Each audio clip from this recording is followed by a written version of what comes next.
Dua kecelakaan lalu lintas terjadi di Jalan Raya Cianjur Cipanas dalam waktu berdekatan. Akibat supir mengantuk, tabrakan beruntun terjadi yang melibatkan 2 truk, 1 bus, dan 3 sepeda motor. Sebelumnya, karena hilang kendali, sebuah truk bermuatan kelapa menghantam pagar pembatas tanah hingga akibatkan supir truk tewas.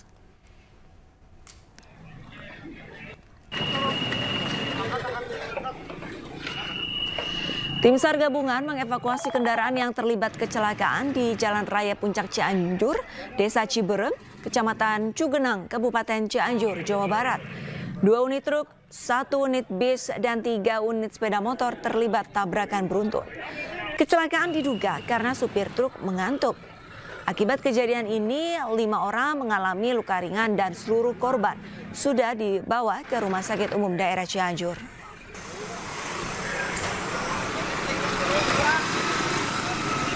Sebelumnya karena supir hilang kendali, sebuah truk bermuatan kelapa menabrak pagar pembatas tanah. Truk hilang kendali ketika melewati jalur menikung dan menurun. Akibatnya, supir truk meninggal di lokasi karena terjepit badan truk. 2 kecelakaan ini mengakibatkan arus lalu lintas dari kedua arah sempat macet panjang. Truk yang pengangkut kelapa melaju dari arah Bogor menuju Cianjur, tepatnya di Kampung Ciberem, Desa Ciberem, Kecamatan Cugenang, Kabupaten Cianjur. Truk tersebut diduga sopir mengantuk dan tidak bisa mengendalikan. Untuk truk menabrak ke kiri ke arah penahan tanah, kemudian untuk sopir meninggal dunia. Jelang arus mudik Lebaran 2025, petugas gabungan mulai menggelar uji kelaikan kendaraan atau dikenal dengan uji KIR baik di Jakarta maupun di daerah. Tak hanya itu, dilakukan juga tes urin untuk memastikan keamanan para penumpang.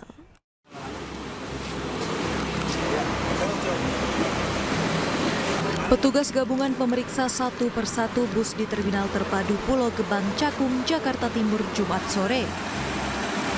Pemeriksaan dilakukan dari ruang kemudi supir, pengecekan sabuk pengaman, fungsi rem, lampu, ketebalan ban, dan kelengkapan surat kendaraan. Selain itu, bus juga diperiksa apakah dilengkapi dengan alat pemecah kaca. Dalam proses ini, sedikitnya ada 4 unit bus yang ditemukan dalam kondisi tidak baik. Hal serupa juga dilakukan petugas gabungan di PO Bus Sahabat Kabupaten Bandung, Jawa Barat. Petugas memeriksa kelengkapan fisik serta administrasi kendaraan, mulai dari pemeriksaan fungsi rem, lampu, klakson, hingga jumlah kursi dalam bus. Tes urin juga dilakukan pada sopir bus yang akan bertugas di masa mudik Lebaran 2025.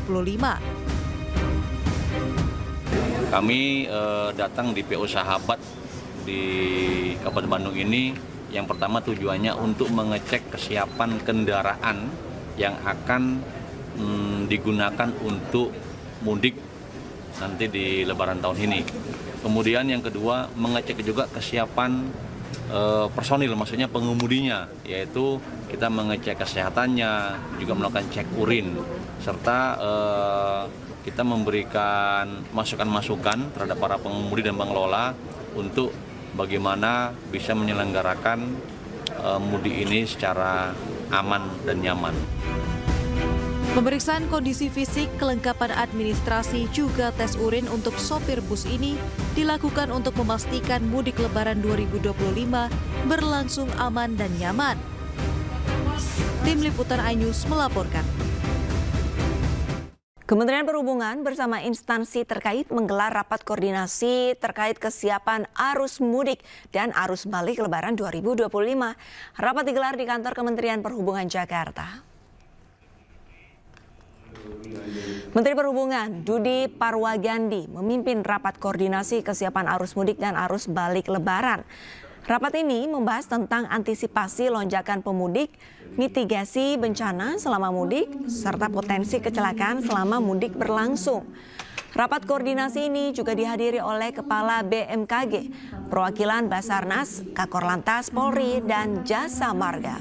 Kita dapat hadir dalam acara rapat. Posko Lebaran yang akan mulai berlangsung tanggal 21 Maret di ruangan ini. Kita bisa bersama-sama memanfaatkan informasi yang ada di Fungsi Trans sebagai bahan koordinasi buat kita semua, bahwa pada tahun ini jumlah pemudik yang akan melakukan perjalanan ada sebesar 52% atau sebesar 146,48 juta, dengan tujuan sebagai besar dalam merayakan Idul Fitri atau sebesar 62,6%. Pilihan utama responden untuk memilih moda angkutan selama liburan adalah mobil pribadi sebesar 23%, bus sebesar 16,9%, kemudian dilanjut kereta api 16,1%, pesawat 13,5%, dan sepeda motor sebesar 8,7%. Menteri Energi dan Sumber Daya Mineral Bahlil Lahadalia memastikan stasiun pengisian kendaraan listrik umum di Pelabuhan Merak Cilegon, Banten siap digunakan. Bahlil mengapresiasi kesiapan pasokan listrik dan infrastruktur pengisian daya kendaraan listrik PLN demi menyambut masa mudik Lebaran.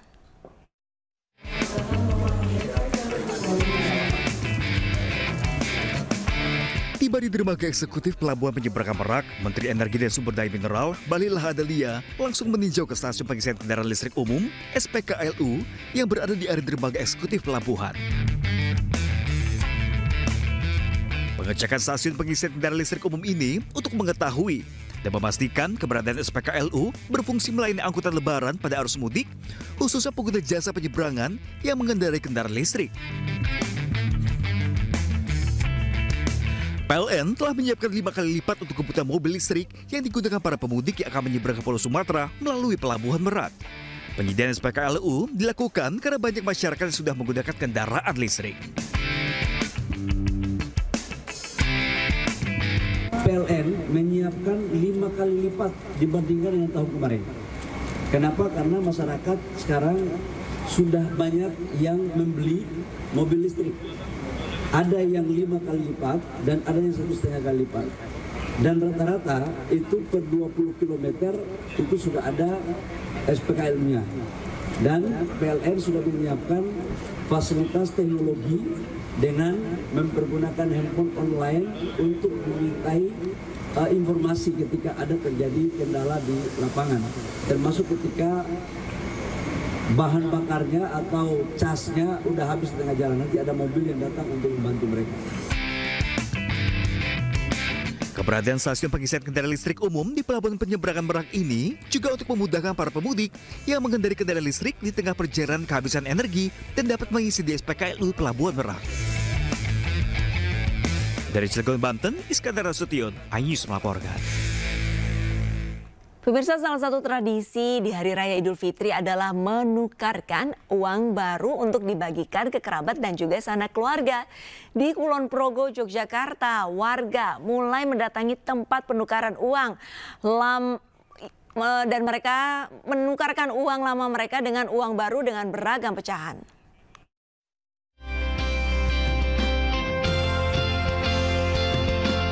Puluhan warga rela antri hingga 2 jam untuk menukar uang lama ke uang baru di Masjid Agung Wates Kulon Progo, Yogyakarta. Mendekati Hari Raya Idul Fitri, Bank Indonesia menerjunkan armadanya di beberapa titik untuk melayani masyarakat akan kebutuhan penukaran uang baru. Berbagai jumlah nominal dan pecahan uang baru bisa ditukarkan di tempat yang disiapkan oleh Bank Indonesia. Warga harus mendaftar secara daring karena kuota yang terbatas. Uang baru ini sudah menjadi tradisi pada momen Hari Raya Idul Fitri untuk dibagikan ke kerabat dan sanak keluarga. Kami memang suka berbagi juga, jadi kalau mengasih seseorang itu momen Lebaran itu anak yang dikasih kalau dengan uang yang baru rasanya senang. Ya sih, kepuasan tersendiri sih, soalnya kan dari dulu emang ciri khasnya budayanya kan kayak dari zaman dulu kan emang uangnya harus baru, apalagi kan kalau buat uang saku anak-anak ya kalau main ke rumah tuh sukanya tuh uang yang baru, kalau uang yang lama tuh kayak agak kurang gitu rasanya, bukan lebaran gitu, sukanya harus baru. Untuk penukaran uang baru ini dibatasi maksimal Rp4.300.000. Dengan pecahan Rp50.000 30 lembar pecahan Rp20.000 25 lembar. Pecahan Rp10.000 100 lembar, pecahan Rp5.000 200 lembar, pecahan Rp2.000 100 lembar, dan pecahan Rp1.000 dengan jumlah 100 lembar.